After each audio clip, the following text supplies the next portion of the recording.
That story, 30 seconds? Yeah, 30 seconds. Whoa. Okay, 20 seconds. My name is Zahira. I am 52 years old and I've been a Muslim for 20 years. I am British, been in England since year zero for myself. My mum and dad weren't practicing Christianity at all, didn't even call themselves Christians, didn't go to church, didn't do anything. I took myself to church for the choir. I liked singing, so I went to choir and went there for about 3 or 4 years, 2 different churches, but didn't really believe, I'd say. You used to wear the cassock and the little frilly thing and all that type of thing, and I used to sing. That's what I like to do. But I didn't really believe in God at that point, I'll be honest. From 1994, I started to bike ride from St James to Brackmills in Northampton, which is about a 5-mile bike ride, day there and back. And I started to take notice of creation, the sky, the birds. I love birds.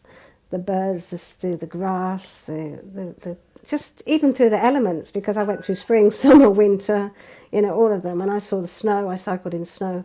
But anyway, it was the creation that I fell in love with, I'd be honest. And I started to understand that there must be a creator, that there must be a God who made all of this, because it was just too beautiful to take in. After about 2 years, that went on for about 2 years, and I started to think that there must be some rules and regulations, something different, because I was still drinking alcohol at that point, I was actually smoking at that point, I was doing everything that a non-Muslim would do. But I realised that I needed some goals, I needed something to give me some rules, which I didn't have. I was still able to do what I wanted to do. So I started to look at faith, I started to look at religion. And I went everywhere that talked about God. I went to sit with Mormons who told me I couldn't drink Coke or drink coffee, which I wasn't drinking a lot of, but you know, to tell me not to do those things, it was quite hard. I sat with Christians who I'd heard before. Christianity was something I'd heard before. It's what I'd grown up with. I sat with Mormons. I went to Jehovah's Witness meetings where I felt very strange. I felt very unaccepted. I don't know why. I just felt it wasn't the place for me. I read a lot of books. The Jehovah's Witness gave me a book called Search, and I've still got it. And it's got every faith, even faiths I've never even heard of, in that book. And I read the whole book. When I came to Islam, I stopped.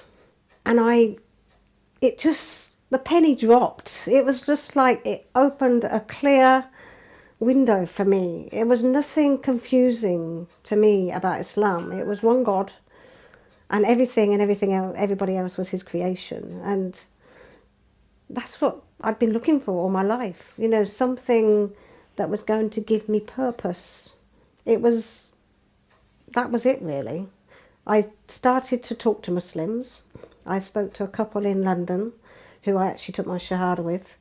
They gave me more books, more tapes. I started to listen, I started to read. And I listened to a tape by Sheikh Khalid Yasin called The Purpose of Life. I was in tears when I listened to it. I was actually travelling at the time. I used to do a lot of travelling, go on coaches and put my headphones on and things like that. I came home that day and I rang the people up that gave me this tape, and I wanted to take my Shahada there and then. I took my Shahada, I cried like a baby. It was as if I'd gone home for the first time in my life. It was unbelievable, the feeling I had. I can't explain that feeling, but it was just a feeling that I knew that I was with God for the first time in my life, and I was 32. Islam has given me peace in my heart, because my life has not been easy, I'll be honest. I've had a lot of ups and downs in my life. And Islam is my ultimate peace. Even before I came in this room, I was thinking about God and asking him to be with me with this, and I never had that before. I wasn't brought up with the peace of God.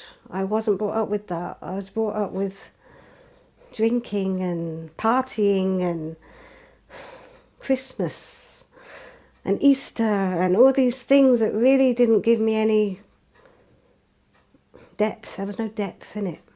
But now I know God, and I know that God hopefully loves me, and still have a feeling, it's just me, so it's just me because of my life, that I feel as though God, he's there, but I have to work hard for his love. I have to work hard. But I'm devout, 100% devout to him, and I hope that he's happy with me. After accepting Islam, I developed patience. I used to be so impatient. I like things done now. When I became a Muslim, I read a lot about how patience was such an important part of your characteristics, and I developed it. I've got 5 children, and I'm a single mother, so I had to develop patience. It was something I needed to develop, and I couldn't have done it without God. I could not have done it without God, because every day I've said and still say, please help me to become a good mother, help me to be a good mother, help me to be a good Muslim, help me to be a good person, help me to be a good friend, help me to be a good sister, help me to be a good chair of the group, help me to be everything that I need to be, help me to be the best I can be in this life. And he helps me. Not saying I'm the best, because I never will be. I never put myself on top of any pedestal, but I strive, and I know he helps me to strive.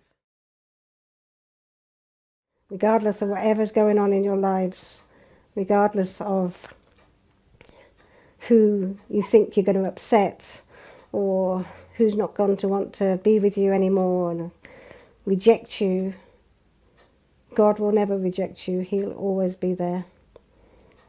And that's what gives you the peace. So if you're thinking about it, please research some more.